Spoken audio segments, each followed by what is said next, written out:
What is up, YouTube? It's Josh. This is the Den of Nerds. Today's video is going to be a really fun one. It's a theory video, and I gotta give credit to Gary Goldstein, one of my buddies from the In Beyond Studios days when I was working with In Beyond Studios. He posted this question on Facebook, and I thought it was so interesting that I literally started writing a script for it right away.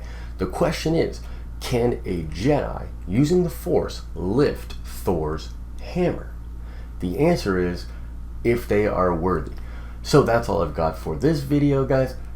Just kidding. No, you know me, I gotta go into the details. I gotta tell you exactly what I think and get all intricate in it. So let's get into this video, and I'm gonna share you a bunch of thoughts. So we've got to start with what exactly is the enchantment, or what exactly keeps Thor's hammer locked onto the ground? Why can't people lift it?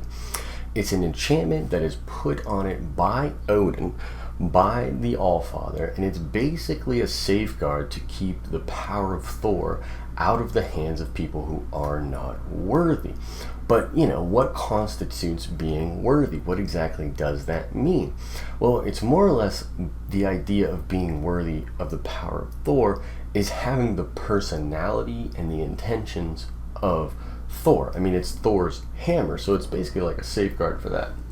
Now, if you look in comics, there are all kinds of examples of when other characters, be it Captain America or Black Widow or the Red Hulk or Magneto, these other characters do lift and use Thor's hammer, but basically it has to do with their personality matching that of Thor very closely, and then them being in a very aggressive state. So like Captain America, basically, he's very close ideologically to Thor, but he's not like as war hungry or aggressive.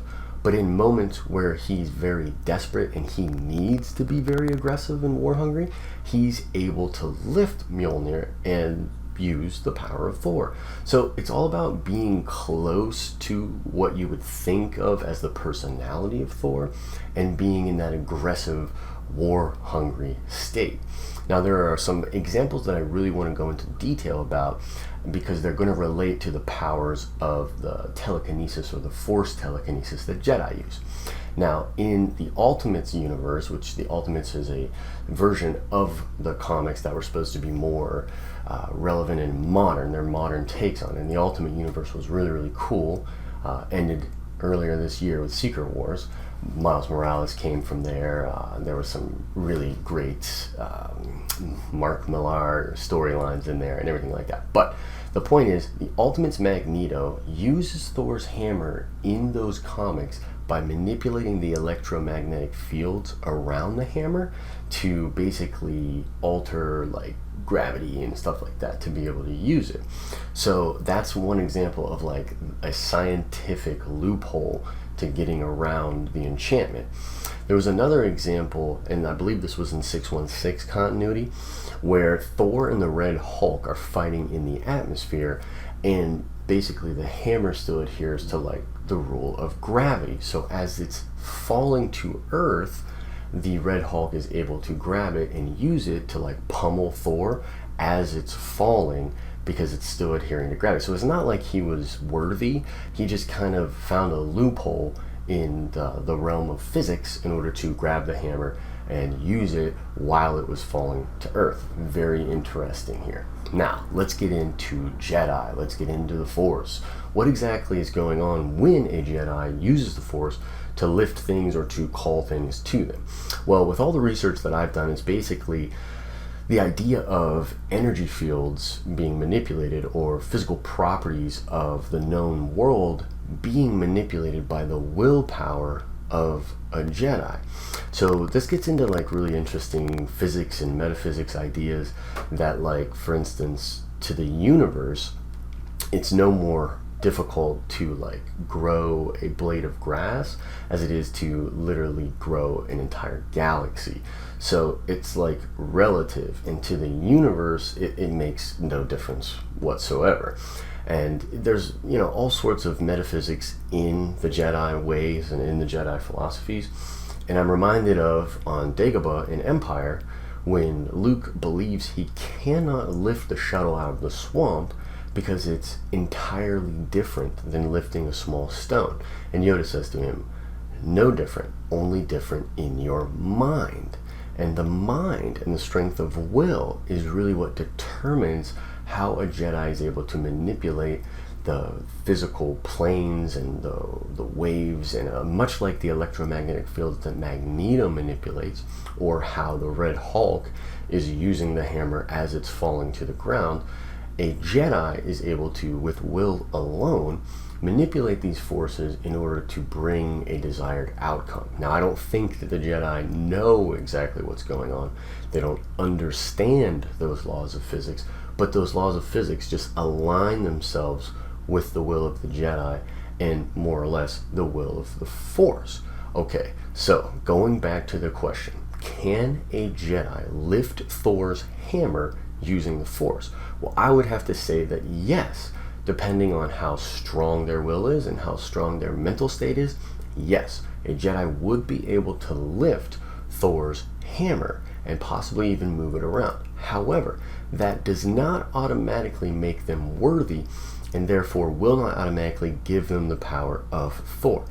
So the next point I want to make is about how people are saying to me that a Jedi, simply because they're so soulless and selfless and they adhere to the Jedi code, that would automatically make them worthy. They're implying that any Jedi who follows the codes could walk up to Thor's hammer and lift it.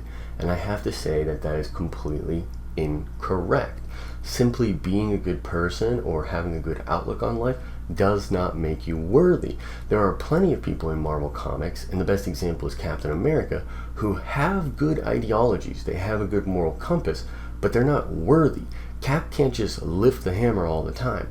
In moments of rage, in moments of anger and desperation, where his personality matches more of Thor's, those are the moments that he's able to lift the hammer. So, just being a good Jedi does not make one worthy. You have to match the personality of Thor. And there is only one Jedi that I can think of that adheres to the codes and yet also matches Thor's personality when it comes to aggression, power, and being good at war.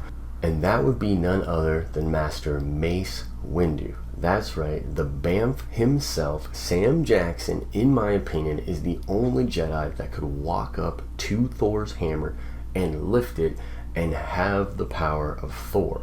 This is because Mace has a special way of fighting where he can basically channel an opponent's dark side energy, allow it to flow through him, empowering him and yet not being corrupted by it. A lot of people actually speculate that Mace is what's known as a gray Jedi because of his love for power and aggression and finality. I mean, this is the guy that was like, no, we're going to execute this Sith Lord right here and now. He cannot stand trial.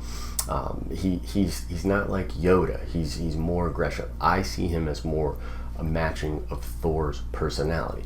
And on a side note, you want to talk about Force lightning? Can you imagine Mace Windu holding Mjolnir and summoning that lightning? That shit would be ridiculous. That shit would be awesome, and I'd be super pumped to see it. So that's basically my answer. Could a Jedi lift Thor's hammer with the Force? The answer is yes, but they would not be worthy, and the only Jedi that would be worthy would be Mace Windu. Okay? That's all I've got for this video. Like the video if you thought it was awesome. Share, comment, let me know. Do you agree? Do you disagree? I mean, this is Star Wars. This is comic books. You know, there's no right or wrong. It's all speculation. It's all conjecture. But it's super fun stuff. So let me know your thoughts on the subject. Okay, now it's time to check that nerd card. We're going to go with a question from Halo this time. And the question is, what is the name of the order within the Covenant that are basically suicide missions? It's like the Suicide Squad of the Covenant, and the elite that in Halo 2, he basically joins this order and goes on missions for the Covenant that are more or less suicide missions. What is the name of that order, and what is the name given to the person that goes on these missions? answer the question in the comment section below. As always, I hope you're having an awesome and nerdy day. See ya!